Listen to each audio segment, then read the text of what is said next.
¿Ya? La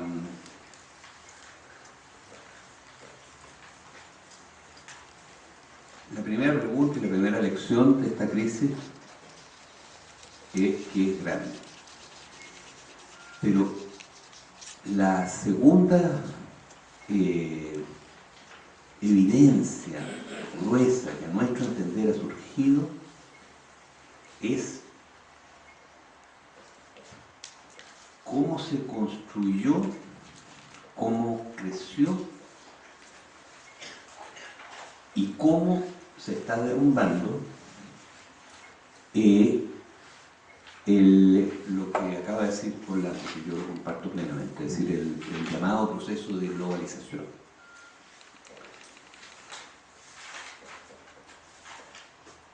Yo les contaba que leer la prensa en estos días es descubrir todos los días un aspecto nuevo, realmente,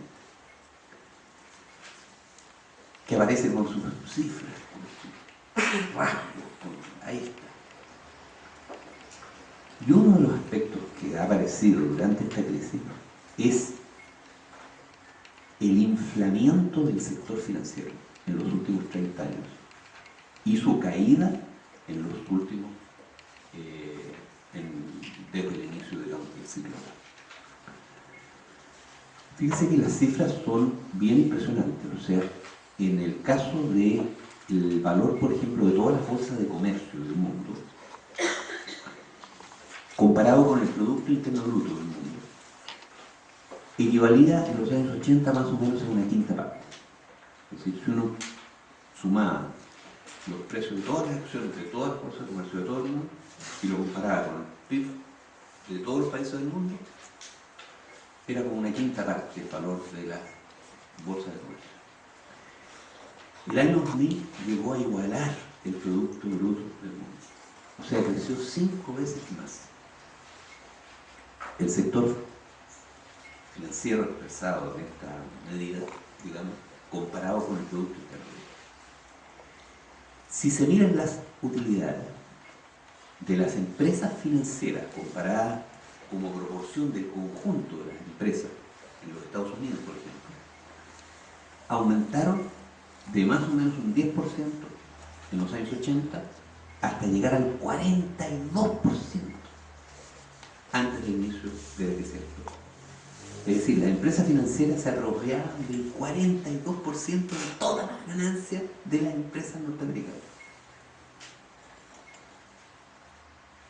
La primera cifra, la de las bolsas de comercio en relación al Producto Mundial, ha caído y hoy día va por el 40% y un picada hacia abajo. Y va a llegar seguramente al 20%, pero va a llegar probablemente a menos antes. Y en el caso de las utilidades de las empresas, ha caído más o menos al 12% actualmente y va en picada para abajo. Es decir, el sector financiero se infló y se desinfló. En realidad, en estricto rigor, el sector financiero hoy día está entero, insolvente, está quebrado y, digamos, si se sostiene es con dinero público. Pero en estricto rigor está quebrado. De paso, esto tiene un coletazo para el sistema de pensiones chileno que es extraordinariamente importante. El liquidó el sistema de pensiones chileno. Porque el sistema de pensiones chileno depende en realidad no de las AFP, sino que de las compañías de seguro. Porque las compañías de seguro son las encargadas de, a la enorme mayoría de los afiliados, proporcionarle las pensiones vitalicias que ellos demandan, naturalmente, a cambio de que el afiliado le traspase a la compañía de seguros la totalidad del fondo de pensiones. Y resulta que todas las compañías de seguros están quebradas. Es decir, que AIG, ustedes conocen la situación, que le han metido 200.000 millones de dólares de dinero público, que el 70%, 80% de propiedad del gobierno, y que está liquidada, porque no saben cuánto más se van a poder someter.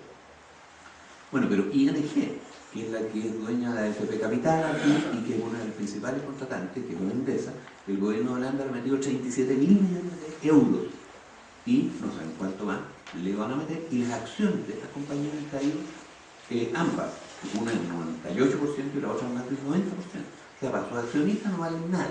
Sin embargo, acá en Chile se está, mientras estamos hablando esta semana, van a jubilar varios cientos de personas que van a traspasar sus fondos a estas empresas quebradas. Entonces obviamente eso no puede sostenerse. El Estado tiene que ofrecer una alternativa, una pensión vitalicia del Estado. ¿Y cuál es la pensión vitalicia del Estado? El INPR. Entonces hay que permitir, y hay una gran lucha porque la gente que está próxima a jubilar, el Estado tiene que permitirle que vuelva al INPR. Y naturalmente en perspectiva, como ya vimos que las bolsas no son capaces de sostener el sistema de pensiones, y como la compañía de seguros no dan fiabilidad como para traspasarle todos los fondos, ¿no es cierto?, al jubilar, y para que ellos te devuelvan tu plata en como acuerdos mensuales, digamos, hasta que fallezca. Entonces hay que cambiar eso y restablecer el sistema público. Bueno. Ahora, pero sin embargo, este inflamiento y caída del sector financiero en relación a las otras fracciones del capital es lo que explica el neoliberalismo principalmente. Porque el neoliberalismo es una versión distorsionada de la economía, de la sociedad, es una versión extremista, es una suerte de anarquismo burgués. Esa es la verdad. A veces hay compañeros anarquistas no burgueses que se enojan, y con toda razón, porque en realidad el anarquismo burgués es muy desgraciado, tiene poco que ver con el espíritu libertario, el anarquismo de los artesanos, por ejemplo. No, es muy desgraciado el anarquismo burgués. Son los neoliberales. Ahora, los que rescataron, sacaron del cajón en que estaban esta escuela, estos profesores, ¿no es cierto?, desde el año 30, fueron los banqueros. ¿Y por qué lo sacaron del cajón y lo pusieron en puestos en las universidades, en bancos centrales, en el Ministerio de Hacienda, en las primeras páginas de los diarios y en el Fondo Monetario y en el Banco Mundial? ¿Y por qué lo pusieron ahí? Porque piensan igual que ellos, tienen las mismas distorsiones en la cabeza. Por ejemplo, la distorsión de la globalización. Los profesores, estos que son anarquistas, es porque ellos no entienden la relación que existe entre el Estado y los mercados. Ellos suponen que los Estados y los mercados se oponen y que el Estado está de más y que los mercados por sí solos resuelven todo. Ahora, incluso los Estados son peligrosos porque coartan la libertad de la gente. Ahora, la realidad de las cosas es que en la historia los mercados modernos y los estados modernos nacieron juntos. Aún más, los mercados modernos fueron conformados por los estados modernos. Si los estados modernos, Alemania por ejemplo, cuando Alemania no existía, existían los alemanes, pero los alemanes estaban agrupados en principados, en ducados, era otra situación. Pero el Estado alemán nace a fines del siglo XIX. ¿Y nace para qué?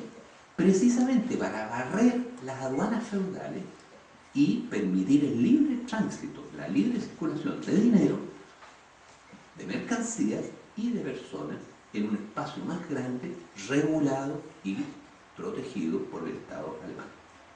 Incluso tuvieron que enseñar a hablar alemán a los alemanes, porque hablaban cada uno su propio dialecto, igual que los italianos.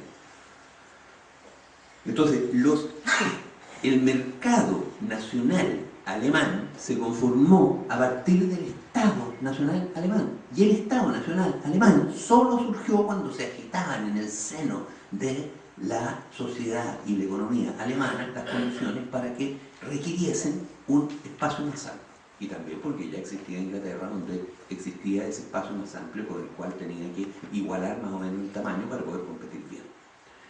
Y en el siglo XX, ¿qué pasó? Cuando surgió un Estado-mercado del tamaño de un continente en América, Estados Unidos, y en cierta medida en la Unión Soviética, los Estados europeos se habían llevado peleando por siglos, que se habían sacado los ojos en el siglo XX, bueno, ellos tuvieron que conformar instituciones estatales supranacionales de soberanía compartida. ¿Para qué? Para asegurar el libre tránsito de dinero, de mercancía y de personas en un espacio más grande que pudiera competir con el tamaño de los otros.